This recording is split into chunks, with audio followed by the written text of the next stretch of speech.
കർത്താവിൻ്റെ വിലയേറിയ നാമത്തിന് മഹത്വം ഉണ്ടാകുമാറാകട്ടെ. ബൈബിൾ വോയിസ് മിനിസ്ട്രിയിലേക്ക് എല്ലാ പ്രിയപ്പെട്ടവർക്കും സ്വാഗതം.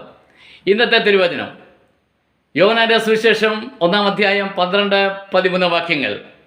യേശുവിനെ കൈക്കൊണ്ട് അവൻ്റെ നാമത്തിൽ വിശ്വസിക്കുന്ന ഏവർക്കും ദൈവത്തിൻ്റെ മക്കളായിട്ടുള്ള അധികാരം ദൈവം നൽകിയിരിക്കുന്നു.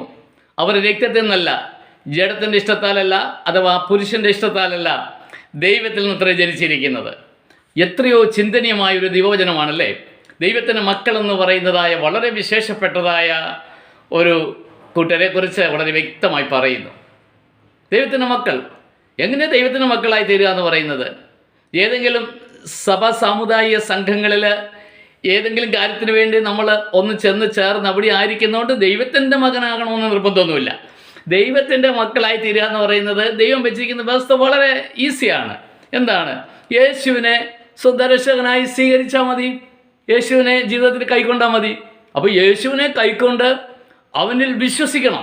യേശു എനിക്ക് വേണ്ടി എന്നെ ദൈവ പൈതലാക്കി മാറ്റിയെടുക്കുവാൻ വേണ്ടി, പിശാചിൻ്റെ അടിമച്ചങ്കലിലായിരുന്ന എന്നെ ദൈവത്തിൻ്റെ മകനാക്കി തീർക്കുവാൻ വേണ്ടി യേശു കർത്താവ് ക്രൂശിന്മേൽ പിടങ്ങി മരിച്ചു.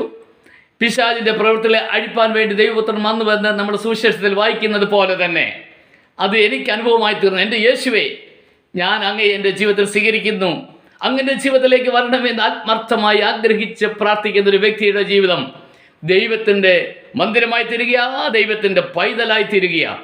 അങ്ങനെ അവനെ കൈക്കൊണ്ട് അവൻ്റെ നാമത്തിൽ വിശ്വസിക്കുന്ന ഏവർക്കും ദൈവത്തിൻ്റെ മക്കളായി തീരുവാനുള്ള അധികാരം ദൈവം നൽകിയിരിക്കുന്നു.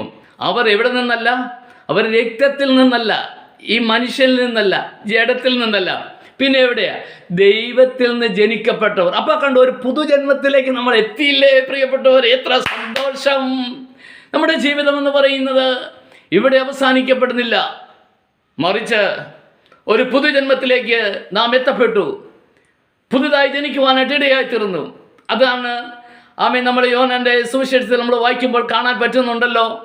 എന്താണ്? നിക്കോദീമസിനോട് കർത്താവ് പറഞ്ഞില്ലേ, നീ പുതുതായി ജനിച്ചില്ലെങ്കിൽ ദൈവരാജ്യം കാണുവാൻ കഴിയത്തില്ല. അപ്പോൾ ഒരു ദൈവത്തിൻ്റെ മക്കളായി തീർന്നവർക്ക് മാത്രമേ ദൈവത്തിൻ്റെ രാജ്യത്തെത്താൻ കഴിയുകയുള്ളൂ. ദൈവത്തിൻ്റെ സഭയിൽ അംഗമായി തീരാൻ കഴിയുള്ളൂ. അത് നമ്മൾ മനസ്സിലാക്കണം. ആരെങ്കിലും അത് മനസ്സിലാക്കാത്തവരുണ്ടെങ്കിൽ തീർച്ചയായും ദൈവത്തിലേക്ക് നമുക്ക് കടക്കുവാൻ കഴിയട്ടെ. കർത്താവ് എന്തിനാണ് ലോകത്തിലേക്ക് വന്നത്?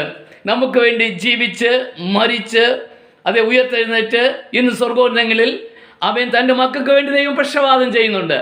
നമ്മുടെ ജീവിതം വളരെ സന്തോഷകരമായി തീരട്ടെ പ്രിയപ്പെട്ടവരെ. നമുക്കൊരു ഉടയവനുണ്ട്, നമുക്കൊരു പിതാവുണ്ട്, നമ്മൾ ദൈവത്തിൻ്റെ മക്കളാണ്. നമ്മൾ വീണ്ടും ജനനം പ്രാപിച്ചവരത്രേ.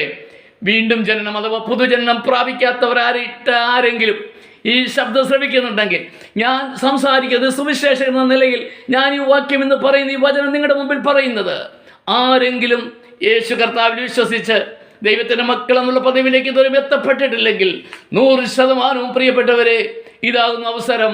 യേശുവിനെ സ്വന്തം രക്ഷകനായി സ്വീകരിച്ചാലും അവനെ ഒന്ന് സ്വീകരിച്ചാട്ടെ. യേശുവെ, അങ്ങനെ ഹൃദയത്തിലേക്ക് വരണമേ. അപ്പോൾ സംഭവിക്കുന്നത് എന്താണ്? ഒരു ദൈവത്തിൻ്റെ പൈതലായി തീരുവാൻ കഴിയുകയാ, ദൈവത്തിൻ്റെ മകനായി തീരുവാൻ കഴിയുന്നു. ജഡത്തിൽ നിന്നല്ല, പുരുഷൻ്റെ ഇഷ്ടത്താലല്ല, ദൈവത്തിൽ നിന്ന് അത്രേ ജനിച്ചത്. ദൈവത്തിൽ നിന്ന് ജനിച്ചത് ദൈവത്തിൻ്റെ മക്കളാണ്. ആ ദൈവത്തിൻ്റെ മക്കൾ അവർ പാടും, കർത്താവിനെ മഹത്വപ്പെടുത്തും, അവർ ദൈവത്തെ ആരാധിക്കും, അവർ കർത്താവിൻ്റെ വരവെങ്കിൽ അവരെടുക്കപ്പെടും. ഈ പ്രതീക്ഷയും പ്രത്യാശയും പ്രിയപ്പെട്ടവരെ എല്ലാവർക്കും ഉണ്ടാകണമെന്ന് ഞാൻ ആത്മാർത്ഥമായി ആഗ്രഹിക്കുകയാണ്. ഈ ലോകത്തിലെ പ്രശ്നങ്ങൾ നമ്മളെ വിഷമിപ്പിക്കുന്നതും പ്രയാസപ്പെടുത്തുന്നതും ഒക്കെയാണെങ്കിലും അതിനപ്പുറത്ത് നമുക്കൊരു പിതാവുണ്ട്. ആ പിതാവിൻ്റെ അടുക്കൽ ദൈവത്തിൻ്റെ മക്കളെല്ലാവരും എത്തിച്ചേരും എന്നുള്ള പ്രതീക്ഷ നമുക്കുണ്ടാവട്ടെ, പ്രത്യാശ ഉണ്ടാകട്ടെ. ഈ വാക്കുകൾ ജീവിതത്തിൽ അനുഗ്രഹമായി തീരട്ടെ എന്ന് ആശിച്ചുകൊണ്ട് ഞാൻ ഈ വാക്കിലൂടെ അവസാനിപ്പിക്കുന്നു. നമ്മുടെ കർത്താവിൻ്റെ വിലയേറിയ നാമം മഹത്വപ്പെടുമാറാകട്ടെ.